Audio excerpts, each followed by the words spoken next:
आप देख रहे हैं उत्कृष्ट छपकराज युग श्रेष्ठ संत शिरोमणि आचार्य श्री 108 विद्यासागर जी महामुनिराज के प्रथम शिष्य आचार्य श्री 108 समय सागर जी महाराज के प्रतिदिन दर्शन, गुरु पूजन एवं मंगल प्रवचन। इस कार्यक्रम के प्रसारण पुण्यार्जक हैं Bhamashah Ramesh Kumar, Mahesh Kumar, Santosh Kumar ji, scientist Ritesh USA, director Ritul, Rahul एवं अर्चित बिलहरा परिवार, Geetanjali builders private limited, Shanti constructions, Shanti Niketan, Gyan Sagar college of engineering, Gyan Sagar college of institutions, Delhi public school, Makronia and Sagar, MP. ओम ह्रीं श्री 108 विद्यासागर मुनिंद्राय जब वाले है ना अत संवत्सर इत्या आवनम। जय हो जय हो जय हो। ओम बोलो परम पूज्याचार्य श्री समय सागर जी महामुनि राज की जय। स्वामी नमोस्तु नमोस्तु नमोस्तु नमोस्तु। परम पूज्य नवाचार्य आचार्य समय सागर जी महाराज जी के मांगलिक पावन चरण कमल। ओम ह्रीं श्री 108 विद्यासागर मुनिंद्राय अत्यतिष्ठ ठठ स्थापनम। जय हो जय। ओम ह्रीं श्री 108 विद्यासागर मुनिंद्राय अत्यमं सन्नितो भववसर सन्निधिकर्ण पर पुष्पांजलम क्षिपेत। सारिक विषयों में पढ़कर मैंने अपने को वरमाया, इस राग देश की वैतरणी से अब तक पार नहीं पाया। तब ज्ञान सिंधु के जल कण से भव काल से धोने आया हूँ। आना जाना बिट जाए मेरा यही बंद काटने आया हूँ। ओम ब्रह्मष्टोत्तर सज्जनागम श्री आचार्य परमेष्टि भगवंत गुरुवर श्री विद्यासागर महामुनीन्द्र विनोह जन्म जरा मृत्यु विनाशनाय जलम निरूपामिते स्वाहा। क्रोध अनल में जल जल कर अपना सर्वस्व लुटाया है, निज शांत स्वरूप न जान सका जीवन भर इसे भुलाया है। चंदन सम शीतलता बाने अब शरण तुम्हारी आया हूँ। संसार ताप मिट जाए मेरा चंदन वंदन को लाया हूँ। ओम ब्रह्मष्टोत्तर सज्जनागम श्री आचार्य परमेष्टि भगवंत गुरुवर श्री विद्यासागर महामुनीन्द्रेभ्यो नमः। संसार ताप विनाशनाय चंदनम निरूपामिते स्वाहा। जड़ को ना मैंने जड़ समझा, नहीं अक्षय निधि को पहचाना। अपने तो केवल सपने थे, ब्रह्म और जगत का भटकाना। चरणों में अर्पित अक्षय है, अक्षय पद मुझको मिल जाए। तुम ज्ञान अरुण की किरणों से ये हृदय कमल भी खिल जाए। ओम ब्रह्मष्टोत्तर सज्जनागम श्री आचार्य परमेष्टि भगवंत गुरुवर श्री विद्यासागर महामुनीन्द्रेभ्यो नमः। अक्षय पद प्राप्ति अक्षतम रूपामिति स्वाहा।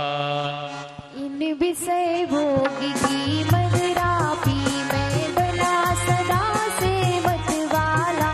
तृष्णा को तृप्त करे जितनी उतनी बढ़ती इच्छा ज्वाला। मैं काम भाव विध्वंस है, तो मन सुमन चढ़ाने आया हूँ। यह मगन विजेता बन न सके, यह भाव हृदय में लाया हूँ। ओम ब्रह्मष्टोत्तर सज्जनाम श्री आचार्य परमेष्टि भगवंत गुरुवर श्री विद्यासागर महामुनीन्द्र बिनवा काम्बाण विध्वंसनाय पुष्पम निर्वपामि स्वाहा। जुदा रोग की बता कथा भव भव में कहता आया हूँ। अति बचे अबच लगे फिर भी मन तृप्त नहीं कर पाया हूँ। नैवेद्य समर्पित करके मैं तृष्णा की भूख मिटाऊंगा। अब और अधिक ना भटक सकूं, यह अंतर बोध जगाऊंगा। ओम ब्रह्मष्टोत्तर सज्जनागम श्री आचार्य परमेष्टि भगवंत गुरुवर श्री विद्यासागर महामुनीन्द्र नमः। क्षुधारोग नाशनाय नैवेद्यम निर्वपामिते स्वाहा।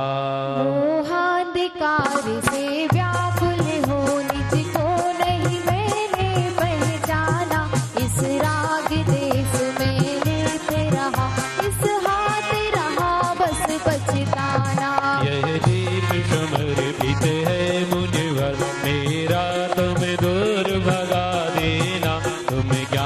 दीप की बाती से मम अंतर दीप जला देना।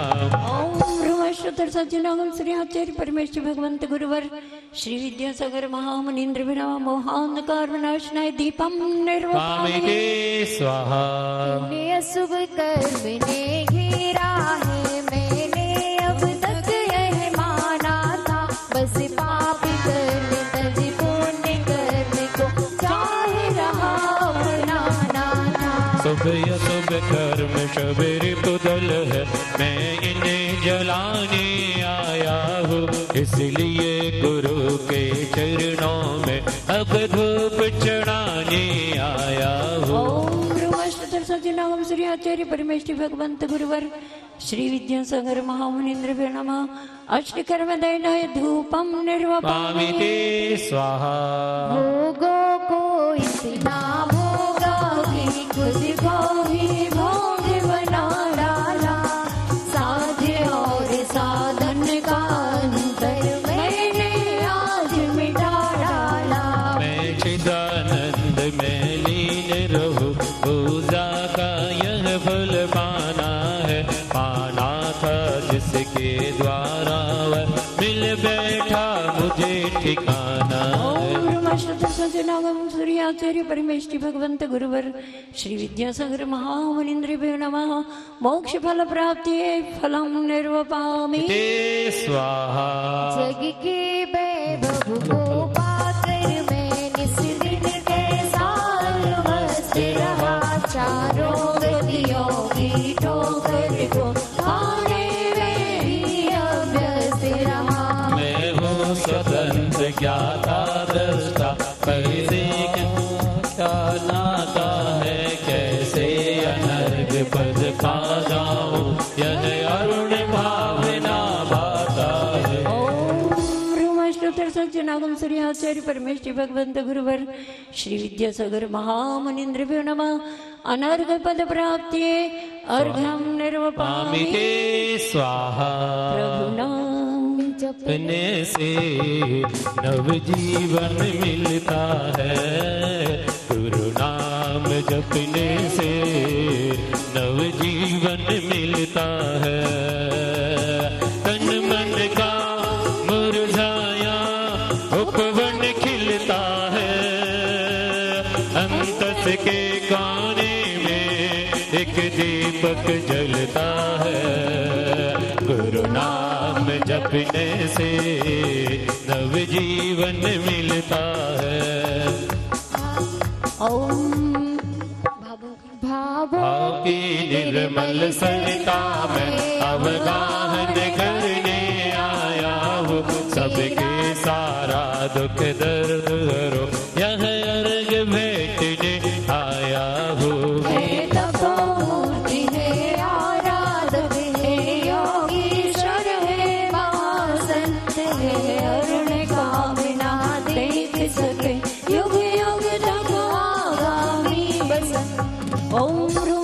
सज्जनागम श्री आचार्य परमेश्वर भगवंत गुरुवर श्री विद्यासागर महामुनीन्द्र नमः।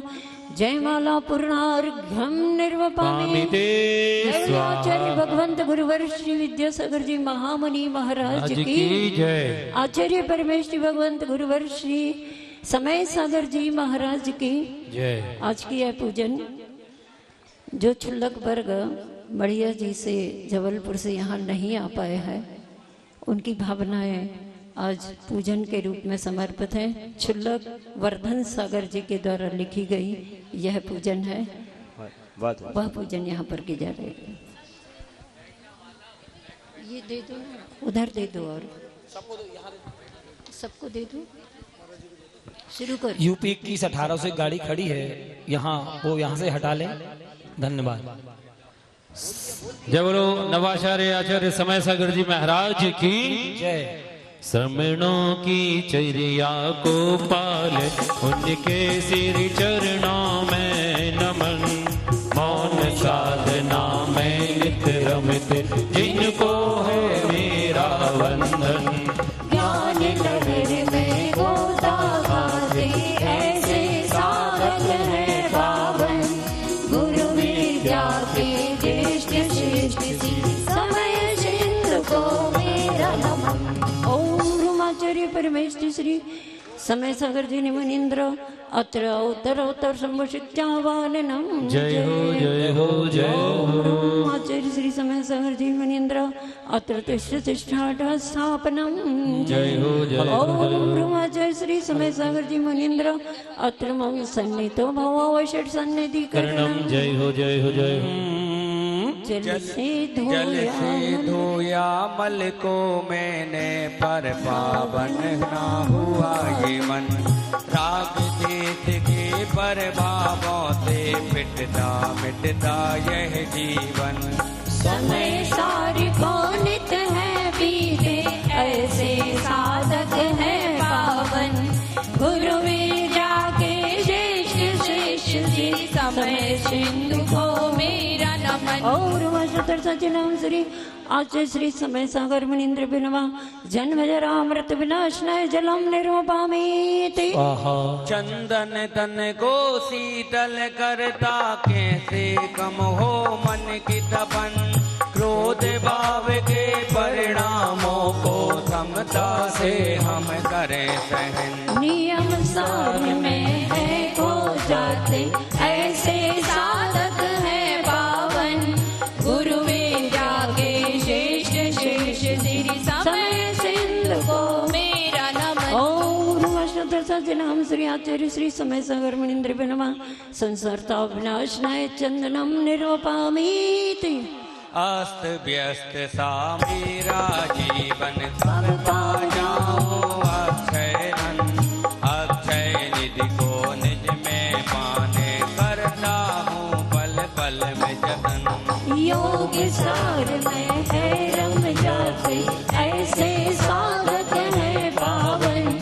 गुरु में जाके श्रेष्ठ शिष्य श्री समय सिंधु को मेरा नमन। और सतराम श्री आचार्य श्री समय सागर मुनीन्द्र बिनमा अक्षय पद प्राप्ति अक्षतान निर्वपामीति। पुष्पों की है महिमा न्यारी जिनसे महके हर जीवन। काम मदन को मेघी पट को पावन होवे आत्म धन। ओ प्रवचन सारे में डूबे रहते ऐसे साधक है पावन। गुरु में जाके ज्येष्ठ शिष्य से समय सिंधु को मेरा नमन। सज्जनाम श्री आचार्य श्री समय सागर महामंदिर में नमा का मण विध्वंसनाय पुष्पम निर्वामिते स्वाहा वेदना में उलझा। कैसे सुलझे यह उलझन भाव भाव से मैं सहता आया। मिट जाए ये तन की तपन। ऐसे साधक है पावन। गुरु में जाके ज्येष्ठ शिष्य समय सिंधु को मेरा नमन। सज्जनाम श्री आचार्य श्री समय सागर मुनीन्द्र भिनमा सदारोग विनाशनाय नैवेद्यम निर्वामिते स्वाहा। मोह जाल की घनी निशा में करता आया मैं तो रमण। जड़ दीपक से अब तो गुरु केवल ज्योति में हो विभ्रमण। सार में है सो जाते ऐसे साधक है पावन। गुरु में जाके ज्येष्ठ शिष्य श्री समय सिंधु को मेरा नमन। सज्जनाम श्री आचार्य श्री समय सागर महामनिंद्र बनवा मोहांधकार विनाशनाय दीपम निर्वामिते स्वाहा। अनंत काल से अब तक मैं तो हठ कर्मों में हुआ मगन। अब ना इनको मन में बसाओ मम आत्म हो बेपावन। अष्टबाहुर को नित्य है भजते ऐसे साधक है पावन। गुरु भी जाके ज्येष्ठ शिष्य श्री समय सिंधु को मेरा नमन। सज्जनाम श्री आचार्य परमेश्वरी भगवंत गुरुवर श्री समय सागर मुनीन्द्र बनवा अष्टकर्म दहनाय धूपम निर्वामिते स्वाहा। लौकिक फल की आशा में तो डूबा उलझा मेरा मन। मुक्ति वधु से प्रीत लगाने बनना है निर्ग्रंथ श्रमण। मोक्ष प्राप्त को गले लगाते ऐसे साधक हैं पावन गुरु विद्या के ज्येष्ठ शिष्य श्री समय सिंधु को मेरा नमन। ओम रूम अष्टोत्तर सज्जनाम श्री आचार्य परमेष्टि श्री समय सागर जी मुनीन्द्रभ्यो नमः। महामोक्ष फल प्राप्ति फलम निर्वापामि ते स्वाहा। दुनिया के इन सार पदों में करता रहा ये मनोरंजन, अब तो अमूल्य से दालय में हम आत्म का हो विगमन। जिनवाणी की गोद में पलते ऐसे साधक हैं पावन गुरु विद्या के ज्येष्ठ शिष्य श्री समय सिंधु को मेरा नमन। ओम अष्टोत्तर सज्जनाम श्री आचार्य श्री समय सागर महामुनीन्द्रभ्यो नमः। अनर्घ पद प्राप्ति अर्घम निर्वापामि ते स्वाहा। विद्या सागर समुदिके समय सागर जी महान, योग सागर में लखे उत्कृष्ट सागर ज्ञान। मल्ल सागर की कृति समय मति साभान, ऐसे संत परंपरा को वर्धन करे प्रणाम। विद्या गुरु की प्रथम लहर श्रमणों के सरताज, समय सिंधु के पाद में झुकता माता। हम सबको दो श्रमण पद कारण तरण महान, वर्धन करिए कामना होवे जग कल्याण। कभी न चाहा कभी न मांगा कर्तव्यों का किया वहन, निर्मलतम पद की गरिमा का होवे नित निज पल्लवन। गुरुजन का आशीष समय को दिलवाएगा संबल धन, पंचाचार सदा पालन कर आराधना में रहे मगन। अंत समय में लक्ष्य साध कर पा जाए सब मोक्ष सदन, ऐसे समय सागर जी को हम सब करें कोटि वंदन। ओम अष्टोत्तर सज्जनागम श्री आचार्य श्री समय सागर जी महामुनीन्द्रभ्यो नमः।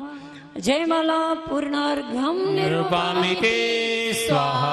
आचार्य श्री समय सागर जी महामुनि महाराज की जय, समस्त मुनि संघ की जय। चलिए वह है उस सौभाग्यशाली भक्त का चयन यहाँ पे संपन्न होगा जो परम पूज्य नवाचार्य आचार्य समय सागर जी महाराज जी के कर कमलों में सासदान करने का मंगलमयी सौभाग्य अर्जित करना चाहेंगे। परम पूज्य 1,11,111 पूज्य नवाचार्य पूज्य समय सागर जी महाराज जी के कर कमलों में शास्त्र समर्पण करने का मंगलमयी सौभाग्य अर्जित करने के लिए 1,11,111 1,11,111 रुपया दो। इनके यशस्वी पिता विश्वख्यात इस विरासत के मुखिया आचार्य भगवंत विद्यासागर जी महाराज, जो श्रावण जगत की सर्वाधिक शक्तिमान रियासत के महाराजा रहे हैं, उनके उत्तराधिकारी बने समय सागर जी महाराज के चरणों में ये पंक्तियां निवेदित करता हूं। आचार्य समय सागर जी महाराज के आचार्य श्री के चरणों में कहता हूं, जिन्हें देखकर झुक जाते थे बादल सघन उदासी के, जिन्हें देखकर छट जाते थे बादल सघन उदासी के, जिनने गीत लिखे अंबर पर हाथों से प्रभाती के, जिनने गीत लिखे अंबर पर हाथों से प्रभाती के, तूफानों को टक्कर दी और जीत लिया भपका फेरा। तूफानों को टक्कर दी, जीत लिया भपका फेरा और सिद्धालय के निकट पर जाकर डाल दिया अपना डेरा। सिद्धालय के निकट पर जाकर डाल दिया अपना डेरा।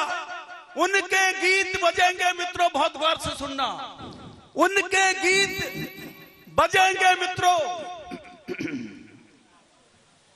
उनके गीत बजेंगे मित्रों, एक ही सरले ताल में उनके गीत बजेंगे मित्रों, अंतर की एक लय में और कोई अंतर से शेष नहीं है विद्या और समय में, कोई अंतर शेष नहीं है विद्या और समय में। ए अनंत अंबर की आंखें कहें समय को पाकर, ए अनंत अंबर की आंखें कहें समय को पाकर, रात हुई आनंद लीन गीत समय के गाकर, रात हुई आनंद लीन गीत समय के गाकर, फूलों के कानों में जाकर ये तितली ने बोला, फूलों के कानों में जाकर ये तितली ने बोला, यही खबर प्रसारित करने भोर ने घूंघट खोला, यही खबर प्रसारित करने भोर ने घूंघट खोला, और उजियालों की डोर को थामे कहता गया सवेरा, उजियालों की डोर को थामे कहता गया सवेरा, अरे समय के तट पर भरा रहेगा विद्यासागर का मेला, समय के तट पर भरा रहेगा विद्यासागर का मेला। गुरुवर ने जो जगह दी है हुआ समय का आग, महाराज बस हो गई, गुरुवर ने जो दिया स्थान हुआ समय का आगमन। हाथ उठाकर हम सब बोले वंदे विद्यासागरम, वंदे समय सागरम, वंदे समय सागरम। बोले आचार्य गुरुवर समय सागर जी महाराज की। मैं पूरे हिंदुस्तान की तरफ से उनके चरणों में वंदना करता हूं कि समय के कुछ अंश हमारे समय तक पहुंचा दें। परम सद्य समय सागर। ओम नमः सिद्धेभ्यः, ओम नमः सिद्धेभ्यः, ओम नमः सिद्धेभ्यः। मंगलम भगवान वीरो, मंगलम गौतमो गणे, मंगलम कुंद कुंदाद्यो जैन धर्मोस्तु मंगलम। सर्व मंगल मांगल्यम सर्व कल्याणकारकम प्रधानम सर्वधर्माणां जैनम जयतु शासनम। अहिंसा परमो धर्म की, महावीर भगवान की। प्रातः स्मरणीय परम पूजाचार्य गुरुवर श्री विद्यासागर जी मुनि महाराज की जय। महाराज की जय, की जय। कल आपके सामने विषय रखा गया था, उसी विषय को थोड़ा सा और आगे बढ़ाने का मन हुआ है। विषय ये था कि कर्मों का आश्रय जो हो रहा है उसको रोकना है, उसका निरोध करना है, और निरोध करने के लिए विभिन्न प्रकार के साधन आगम के माध्यम से उपलब्ध हो सकते हैं। और उसमें एक अनुप्रेक्षा को प्रासंगिकता देते हुए कल विषय रखा था। उसी विषय को गुरुदेव ने समय समय पर जो दिया है उसी को हम स्मरण में लाने का पुरुषार्थ करेंगे। उन्होंने एक बार नहीं कई बार प्रसंग उन्होंने बनाया है कि चिंतन जो होता है वह द्रव्य का भी चिंतन होता है और पर्यायों को भी विषय बना करके चिंतन किया जा सकता है, जिसके माध्यम से संवर होता है। बहुत अनोखी बात उन्होंने ये कही है कि द्रव्य का चिंतन करने से भीति समाप्त होती है और पर्याय का चिंतन करने से वैराग्य उत्पन्न होता है। आप क्या चाहते हैं? भीति से ऊपर उठना चाहते हैं और भीति से ऊपर उठना चाहते हैं तो आप किसका सहारा लेते हैं? समझने के लिए सामने व्याघ्र आ गया अथवा एक बहुत बड़ा विशाल अजगर जिसको बोलते हैं, अगर अगर इस सभा में अजगर आ जाए और व्याघ्र उपस्थित हो जाए तो निश्चित रूप से भय की उदीरना होगी। लेकिन ध्यान देने की बात यह है, चाहे हम हो चाहे आप हो, हम व्याघ्र से डरते हैं, सर्पादिक से डरते हैं। क्यों डरते हैं? इसके पीछे तथ्य ये है कि हमें मृत्यु से भीति है। मृत्यु से भीति होने के कारण उस व्याघ्र से, अजगरादिक जो क्रूर स्वभाव वाले जो तिर्यंच हैं, उनसे अपने आप को बचाने का पुरुषार्थ करते हैं। और जिसे मृत्यु से कोई भय नहीं है तो सामने भी बैठे, पीछे भी बैठे, आगे भी बैठे, उसके बीच में ही वो बैठेंगे और शांत भाव के साथ द्रव्य का चिंतन करेंगे। सोचो, विचार करो, गुरुदेव भी चिंतन करते हैं और हम और आप भी चिंतन करते हैं। इसको प्रयोगात्मक चिंतन करो, भीति समाप्त होगी। उन्होंने एक दोहा लिखा है, सामने रख रहा हूं, शायद सबको कंठस्थ हो सकता है प्राय करके, कि अंत किसी का कब हुआ, अंत किसी का कब हुआ, अनंत सब हे संत। संत के लिए संबोधित कर रहे हैं। अंत किसी का कब हुआ, अनंत सब हे संत, पर सब मिटता सा लगे, पतझड़ पुनः वसंत। है कवि की भाषा में बोल रहा हूं, क्योंकि उनकी भी शैली ऐसी है तो उनको भी थोड़ा सा आनंद हुआ। अंत किसी का कब हुआ, मतलब द्रव्य की ओर दृष्टि रखने से ये बात सामने आती है, किसी भी पदार्थ का अंत नहीं हो सकता। द्रव्य अविनश्वर है और उसका अंत नहीं होगा, चाहे वह चेतन रूप वस्तु हो, चाहे अचेतनात्मक हो, मूर्तात्मक पदार्थ हो, किंतु पदार्थ का कभी भी व्यय नहीं होता। न पदार्थ की उत्पत्ति होती है, न पदार्थ का विनाश होता है। यदि विनाश और उत्पत्ति यदि होती भी है तो पर्याय की विवक्षा में ही पदार्थ विनाश को प्राप्त हो रहा है और उसकी उत्पत्ति हो रही है, ऐसा कथन सामने आता है। इसलिए भय से ऊपर उठना चाहो तो सर्वप्रथम द्रव्य का चिंतन करो, स्वभाव का चिंतन करो। और स्वभाव का अर्थ क्या होता है? अपना भाव, स्व का भाव तो स्वभाव। ऐसा नहीं, प्रत्येक पदार्थ का अपना अपना स्वभाव है, उसका चिंतन करो तो निश्चित रूप से कोई भी आकर्षण विकर्षण सब समाप्त होगा, भीति उत्पन्न नहीं होगी। संसारी प्राणी मरण से डर उसे है, बार बार इहलोक भय, परलोक भय, अत्राण भय, अगुप्ती भय, आकस्मिक भय, वेदना भय, न जाने और कितने कितने हैं। 7 प्रकार के भय हैं। बहुत अच्छा प्रसंग आपके सामने रख रहा हूं। संघ को आचार्य महाराज पढ़ा रहे थे, स्वाध्याय करा रहे थे। उस समय प्रसंग भय को लेकर के आया। उन्होंने पूछा, क्यों, कितने प्रकार के भय होते हैं? तो एक महाराज ने कहा कि महाराज 8 प्रकार के भय होते हैं।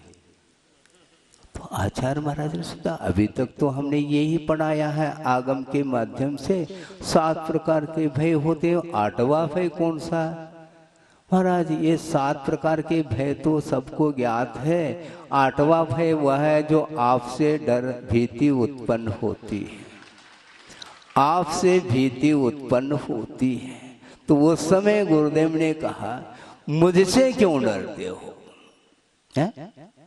मुझसे क्यों डरते? तुम पाप से डरो।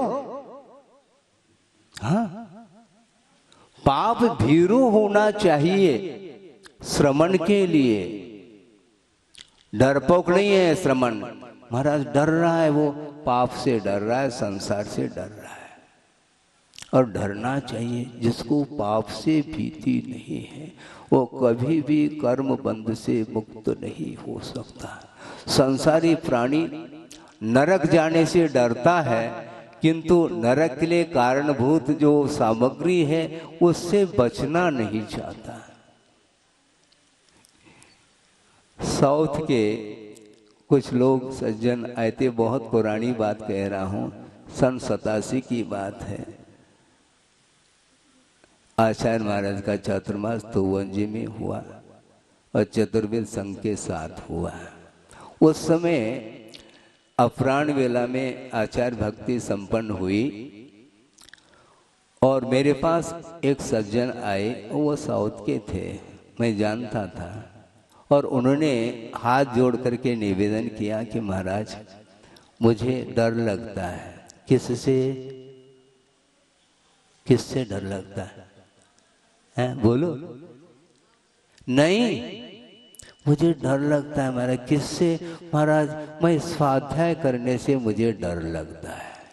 तो हमने क्यों? महाराज स्वाध्याय शास्त्र में इस प्रकार के परिणाम करने से नरकायु का बंध होता है, ऐसे परिणाम करने से तिर्यंचायु का बंध होता है, इस प्रकार के विभिन्न प्रकार के परिणाम करने से अनेक प्रकार के कर्मों का बंध होता है। यह चर्चा आगम में मिलती है, इसलिए मुझे डर लगता है। तुम नरक जाने से क्यों डरते हो? नरक के लिए जो कारण है उनसे बचो। कारण से बचोगे तो निश्चित रूप से कार्य से बच जाएंगे आप। कारणाभावो कार्याभाव, कारण का अभाव होगा तो निश्चित रूप से कार्य का अभाव हुए बिना रह नहीं सकता, ये निश्चित बात है। और आपका जो भविष्य है वह किसी के अधीन नहीं, आपके अधीन ही आपका भविष्य निर्धारित है। महाराज मेरा भविष्य कैसा होगा, मेरा भविष्य कैसा होगा। एक प्रसंग और स्मरण में आ रहा है, कह ही देता हूँ, क्योंकि बाद में भी आप कहेंगे महाराज कुछ संस्मरण सुना दो, तो अभी अवसर है, अभी सुना दे तो ज्यादा अच्छा है, सब लोग सुन लेंगे। हैं? क्या कह रहा था मैं?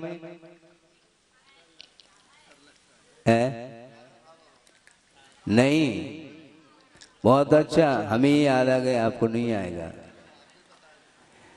कि महाराज हमने सुना है, और एक व्यक्ति से नहीं अनेकों व्यक्तियों से प्राय करके सभी के मुख से हमने ये सुना है कि महाराज आप भविष्य जानते हैं, सच है क्या?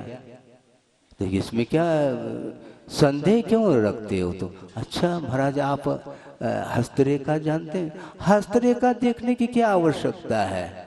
फिर कैसे जानते हैं महाराज सबका भविष्य? बहुत सरल रूप से मैं जानता हूँ। मान लो कोई एक व्यक्ति चोरी कर रहा है तो उसका भविष्य जेल होना है, ये पक्की बात है। इसी का नाम तो भविष्य है। जो जैसा करता है उसका निश्चित रूप से फल मिलता है। कारण सदृशम कार्यम, इसी का नाम है। आपके अंदर यदि पवित्र परिणाम है उसका कार्य भी पवित्रतम ही होगा, और आपके भीतर यदि कलुषता रहेगी निश्चित रूप से वह पतन के लिए कारण है। ये आगम का वाक्य है, ये गुरुदेव ने कहा, ये ध्यान रखिए। मैं बार बार इसलिए रिपीट करता हूं कहीं आपको ऐसा लगे कि हम महाराज अपने मनगढ़ंत बात कर रहे हैं। हाँ, कई लोग मनगढ़ंत भी करते हैं और गढ़ंत का त्याग भी करते हैं। गढ़ंत का त्याग है किंतु मनगढ़ंत बातें करते हैं, ये ठीक नहीं है। ये आगम के अनुरूप में बात कर रहा हूं, और आगम के आधार से गुरुदेव ने जो बात रखी है उसको आपके सामने पेश कर रहा हूं। उन्होंने ये कहा कि भविष्य किसी दूसरे के आश्रित नहीं, अपने परिणामों के आश्रित ही अपना भविष्य टिका हुआ है। इसलिए आपका भविष्य यदि उज्जवल होगा तो आपका वर्तमान यदि उज्जवल है तो निश्चित रूप से निस्संदेह रूप से भविष्य आपका उज्जवल होगा। और वर्तमान यदि मान लो आपका उज्जवल नहीं है तो भविष्य आप अपेक्षा नहीं रख सकते मेरा भविष्य उज्जवल हो। इसलिए प्रकरण ये था कल कर्मों का आश्रव। आप शांति से बैठे, उपयोग सबका आपकी ओर चला जाएगा, क्योंकि हमें संवर करना है, नहीं तो आश्रव थोड़ी करना है। आप बैठिए। हाँ बिल्कुल, बहुत अच्छा विषय है कि संवर करने के लिए विभिन्न प्रकार के साधन हैं। उसमें अनुप्रेक्षा बहुत एक अच्छा महत्वपूर्ण साधन है, क्योंकि अनुप्रेक्षा के माध्यम से ही हम गुप्ति तक भी पहुंच सकते हैं, ऐसा गुरुदेव का कहना है। मान लो ध्यान लग नहीं रहा है, एकाग्रता नहीं बन रही है, कोई बाधा नहीं, परिवर्तन चाहते हैं आप, कोई बाधा नहीं, और उसमें परिवर्तन करते रहो अनुप्रेक्षा के माध्यम से। कभी अनुप्रेक्षा, कभी आचरण, कभी और इस प्रकार भिन्न भिन्न जो भावनाएं हैं, षोडश कारण भावनाएं हैं, 12 भावना है, मेरी भावनाएं, और भी बहुत सारी भावनाएं हो सकती हैं। तो उनका आधार आलम्बन लेकर के हम अपने परिणामों को पवित्र बना सकते हैं, जिसके माध्यम से कर्मों का आश्रव रुकता है।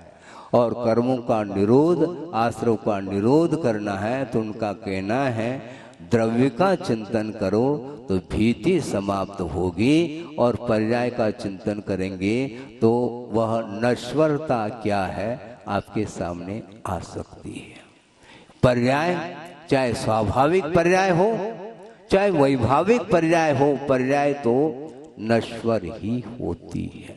महाराज फिर सिद्ध परमेष्ठी बनने के बाद भी फिर नश्वरता, हाँ बिल्कुल, इसमें क्या दिक्कत, क्योंकि वो भी तो एक द्रव्य है, और द्रव्य है तो उत्पाद में द्रव्यक्तम सत सद्रव्य से लक्षणम ये कहा है, तो वहां पर भी परिणमन होगा।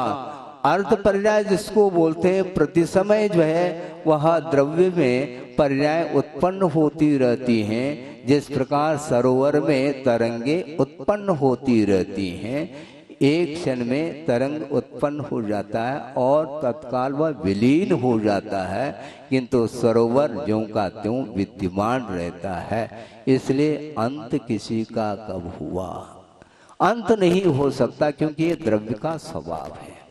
किंतु पर अर्थात किंतु सब मिटता सा लगे, मिट नहीं रहा, मिटता सा लगे, पतझड़ पुनः वसंत ऐसा था। पतझड़ हो जाता है, फिर वसंत ऋतु आ जाती, नए नए कोपले फूट जाती।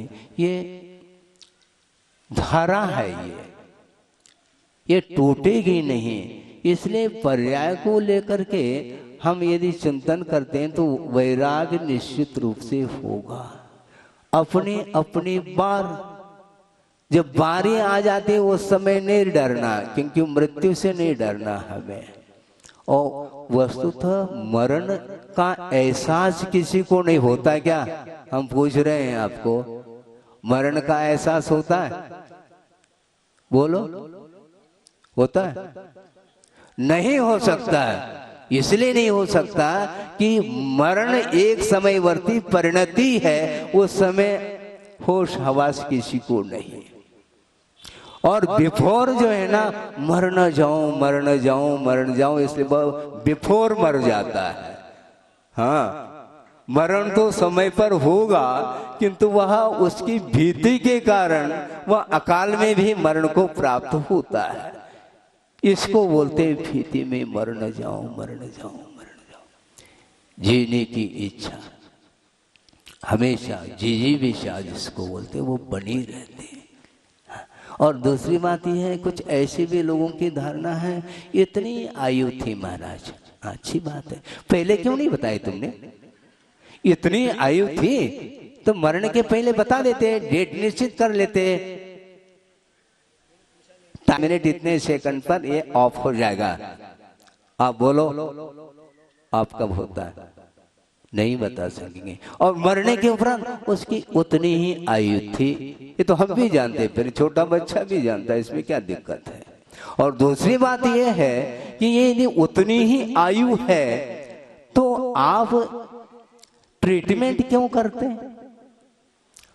हॉस्पिटल, औषधि का प्रयोग, दवाई का प्रयोग क्यों करते हैं? मरण तो निश्चित है, उतनी आयु है तो समय पर मरण होना है, फिर औषध दान क्या आवश्यकता है? यदि इस प्रकार की धारणा है तो उनके लिए मेरा ये कहना है कि रसोई घर में नहीं जाना है, क्योंकि उतनी आयु का काय को आप आहार कर रहे हो, रसोई काय के लिए बना रहे हैं, किसको खिलाना चाहते? क्योंकि सबकी उतनी आयु है जितनी है।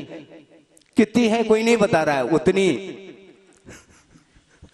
कितनी है ये कोई नहीं बता रहा है, जितनी है उतनी है वो मैं भी जान रहा हूं। यदि उतनी ही आयु है तो ये सारा सारी ये क्यों कार्य किया जा रहा है?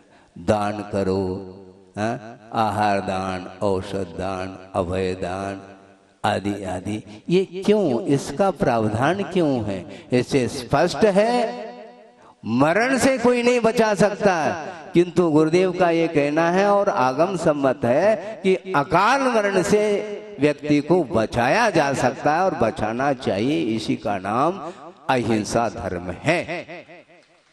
अन्यथा अहिंसा धर्म का हम पालन ही नहीं कर पाएंगे।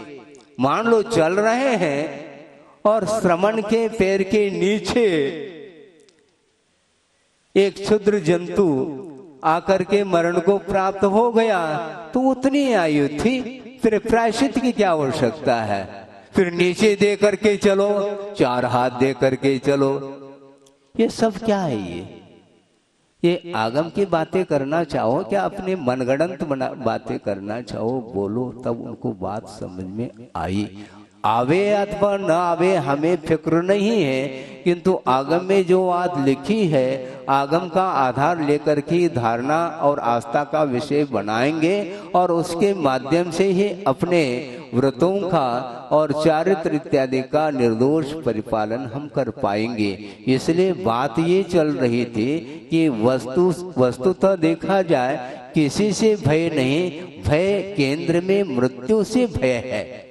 इसलिए जिन कारणों से मृत्यु अकाल में हो न जाए इसलिए उससे बचने का प्रयास करता है। उतनी आयु है तो व्याघ्र आकर के खड़ा हो गया तो भागना नहीं चाहिए तुम्हें, भागते क्यों हो, डरते क्यों हो? जब उतनी ही आयु है तो भाई कोई वस्तु नहीं, किंतु ऐसा नहीं। इसलिए वस्तुतः द्रव्य का चिंतन करेंगे तो सामने अविनश्वर तत्व सामने आता है, और पर्याय का चिंतन करेंगे, क्या पर्याय का चिंतन करेंगे तो निश्चित रूप से वैराग्य उत्पन्न हो सकता है। इसलिए कह रहा हूं कि उसकी योग्यता हो तो हो और न हो तो ओम शांति। अब ओम शांति का कब प्रयोग करना हम जानते हैं, उसी समय वह स्विच दबा देते हैं, ऑन कर देते हैं ओम शांति। इसका अर्थ हमारी वश की बात नहीं। योग्यता यदि है तो वह निमित्त कार्यकारी सिद्ध होते हैं और निमित्त का प्रभाव भी पड़ता है।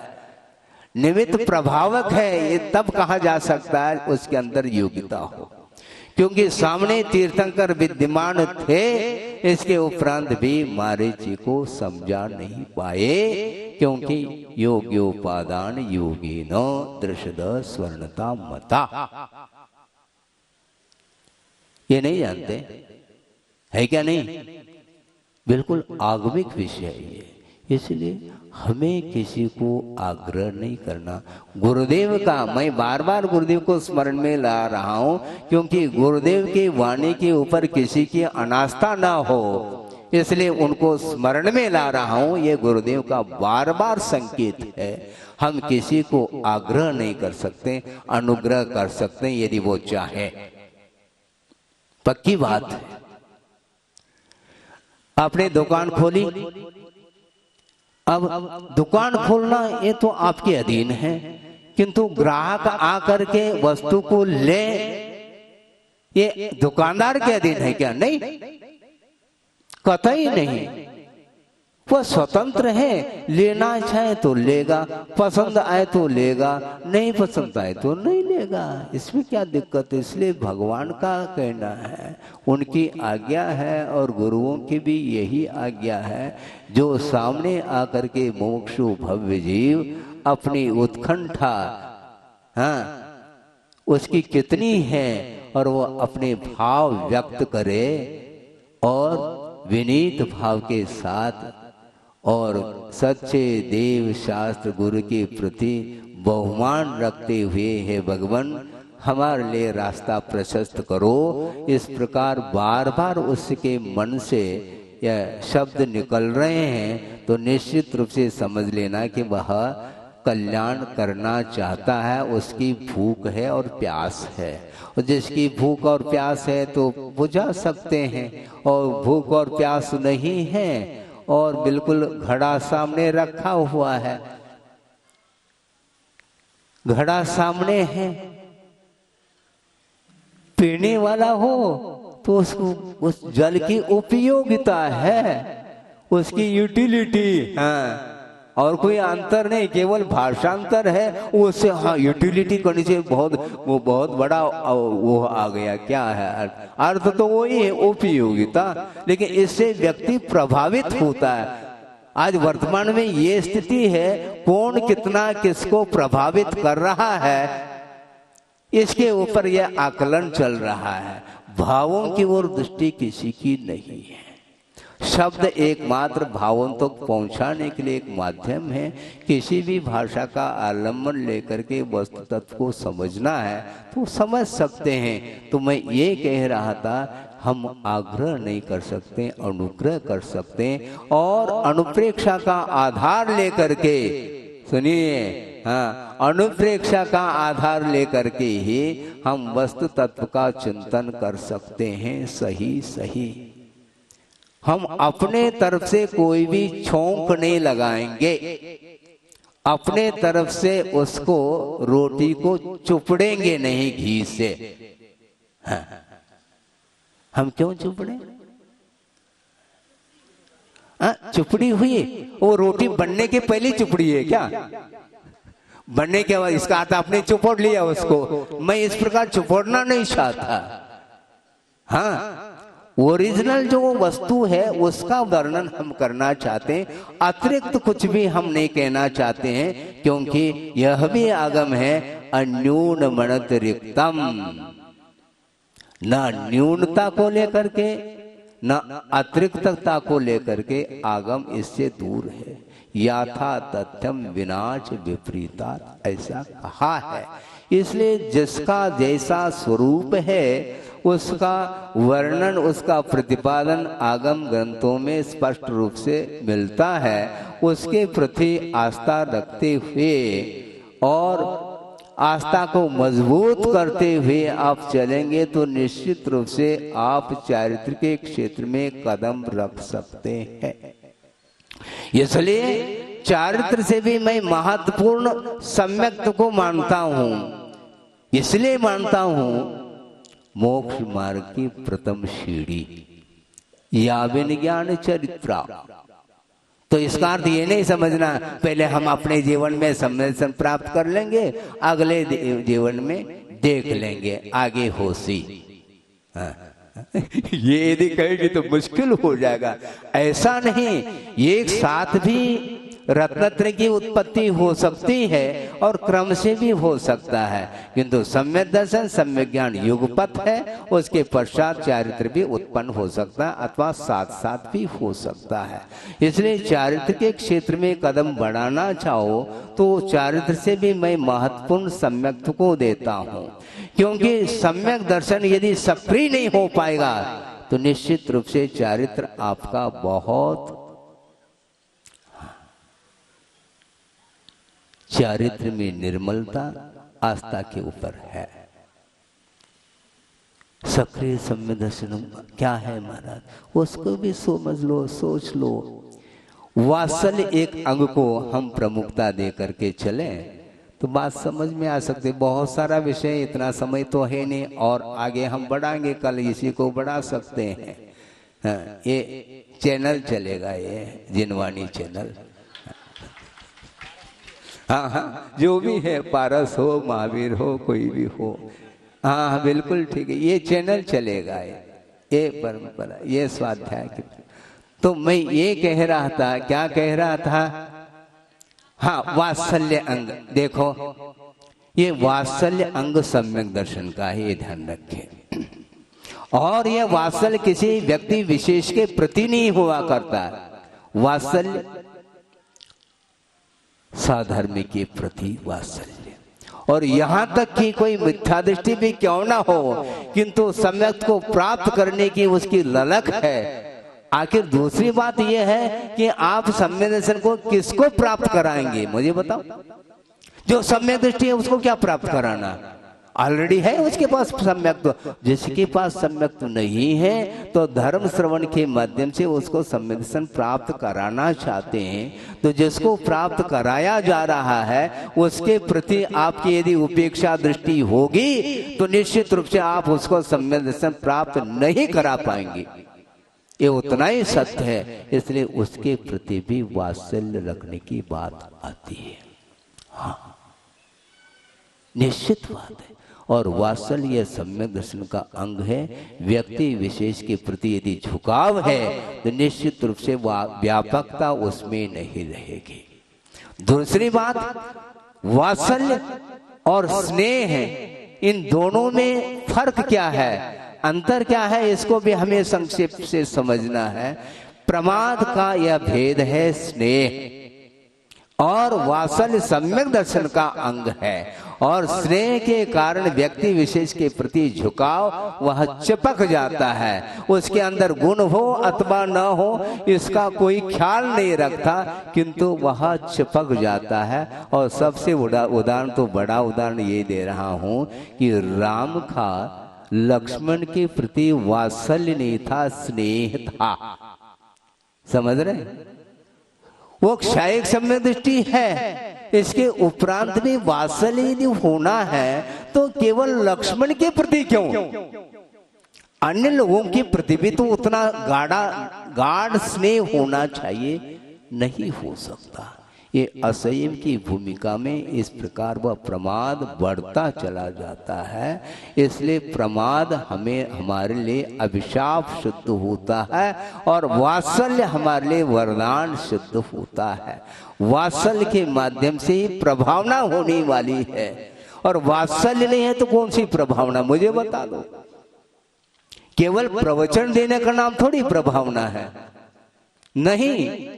मान लो किसी की एक पूर्व कोटि की उम्र है, मान लो 8 साल अंतर्मुक्त के उपरांत रत्नत्रय को उन्होंने अंगीकार कर लिया, और दीर्घ शरण भी है, और घनघोर जंगल में जा करके, बियावान जंगल जहां पर सारे के सारे वन्य पशु यत्र तत्र विचरण कर रहे हैं, और रात और दिन वहां माइक है, माइक सेटिंग करो, हाँ वॉल्यूम खोलो, वहां पर कौन खोल रहा है? प्रभावना वो कर रहे हैं कि नहीं? तो किसका नाम प्रभावना है? हाँ, जन शासन की प्रभावना, अपनी प्रभावना नहीं, ये ध्यान रखो। जिन शासन प्रकाश सात प्रभावना, हाँ वो अलग है। हाँ, प्रभावना जिन शासन की है, अपनी नहीं, अपनी तुम्हारी नहीं, जिन शासन की प्रभावना। इस प्रकार निरंतर जो आत्मकल्याण में रत है, किसी के साथ उसका कोई परिचय नहीं। आहार करने के लिए मान लो आ भी गए, और आहार लेकर के संपन्न करके पुनः कोई नए स्थान को चुन करके और वहां पर जाकर के पुनः ध्यानस्थ हो गए। किसके साथ परिचय है उनका? है कोई परिचय नहीं, कुछ नहीं। फिर वो विश्व का कल्याण नहीं चाहते हैं क्या? कल्याण होता किससे, इसको गौर करने की आवश्यकता। कल्याण वस्तुतः पवित्र भावनाओं के माध्यम से ही कल्याण होता है। हाँ, पवित्र भाव नहीं है तो हम कल्याण कर नहीं सकते। और हमारे भीतर पवित्र भाव होने के उपरांत भी जिसका कल्याण होना है उसके भीतर भी पवित्र भाव होंगे। इसलिए वस्तुतः वात्सल्य अंग को पुष्ट करने की आवश्यकता है, जिसका नाम सक्रिय सम्यक दर्शन है। ये सबके लिए कह रहे हैं गुरुदेव, पर्टिकुलर उसमें मैं भी बैठा, मैं अलग से थोड़ा ही, हाँ बिल्कुल मैं भी श्रोता हूं, मैं श्रोता थोड़ी हूं, मैं भी श्रोता हूं। उनके एक एक अक्षर एक एक शब्द हमारे लिए आत्मसात करने योग्य हैं। इसलिए आस्था के साथ उनकी वाणी को हम ग्रहण करेंगे और वात्सल्य भाव को बढ़ाते चले जाएं, आत्मीयता परस्पर में बढ़ती चली जाए, सौहार्दपूर्ण व्यवहार बढ़ता चला जाए, तो निश्चित रूप से अल्प भी ज्ञान रखो, हमें कोई चिंता नहीं।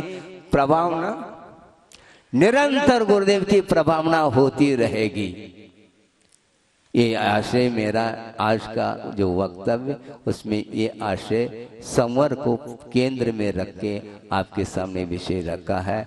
आगे जो भी अवशिष्ट विषय है वह समय पर रखा जाएगा। अहिंसा परमो धर्म की जय। बोधि समाधि परिणाम शुद्धि स्वात्मोपलब्धि शिव सौख्य सिद्धि चिंतामणिम चिंतित वस्तुदाने वामंद मानस्य ममास्तुति। परम पूज्य आचार्य गुरुवर श्री विद्यासागर जी मुनि महाराज की जय।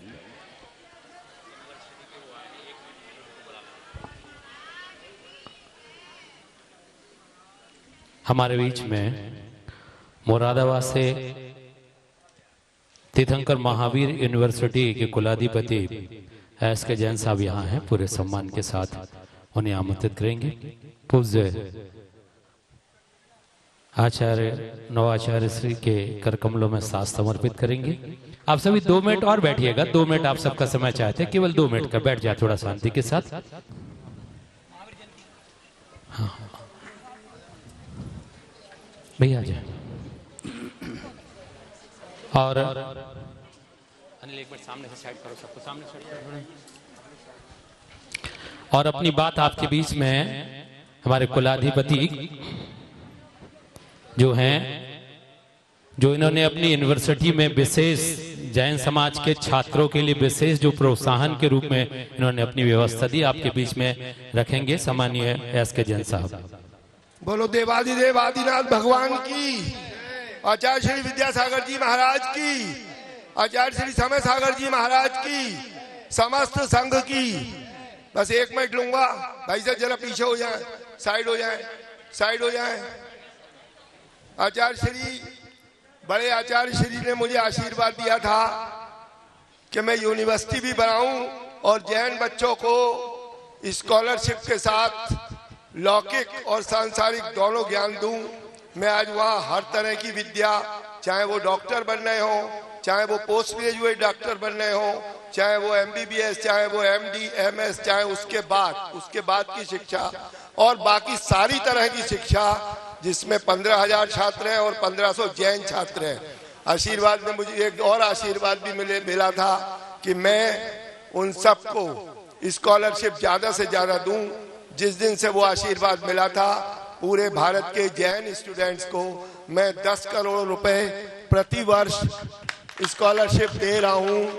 आचार्य श्री, मैं आज आपसे एक और आशीर्वाद मांगने आ रहा हूँ कि मैं पूरे भारत के गरीब जैन लोगों के, चाहे वो बुजुर्ग हो, चाहे वो बच्चे हो, चाहे वो महिलाएं हो, कोई भी हो, उनका इलाज तीर्थंकर महावीर मेडिकल कॉलेज के हॉस्पिटल में प्रति वर्ष केवल जैन लोगों का 2 करोड़ रुपए प्रति वर्ष मैं उनके ऊपर खर्च कर सकूं, ऐसा मुझे आशीर्वाद मिले। और एक और आशीर्वाद कि ये दोनों धनराशि जो 10 करोड़ स्कॉलरशिप है और 2 करोड़ जैन लोगों के लिए, सब लोग सुन लें, जहां जैन आदमी का इलाज ना हो रहा हो वो तीर्थंकर महावीर यूनिवर्सिटी में आ जाए। एक आदमी को उसको रहने की भी जगह मिलेगी, उसका इलाज भी होगा, उसका कोई खर्चा नहीं होगा, सारा खर्चा मेरी जिम्मेदारी होगी, विश्वविद्यालय की होगी। और आचार्य श्री का आशीर्वाद उन सब पर होगा जो वहां आएंगे। और केवल एक आशीर्वाद चाहिए आचार्य श्री के जितने लोग वहां इलाज कराने आए वो सब स्वास्थ्य लाभ लेके आए। सब स्वास्थ्य लेकर आए। और एक और आशीर्वाद, एक बहुत बड़ी आजकल एक बड़ी बीमारी बहुत ज्यादा शुरू हुई है जिससे सभी लोग बहुत दुखी हैं। मैं इस साल आशीर्वाद मुझे आज चाहिए आचार्य श्री आज आपका कि मैं कैंसर हॉस्पिटल भी वहाँ इस साल शुरू कर सकूं, इस साल शुरू कर सकूं। ठीक।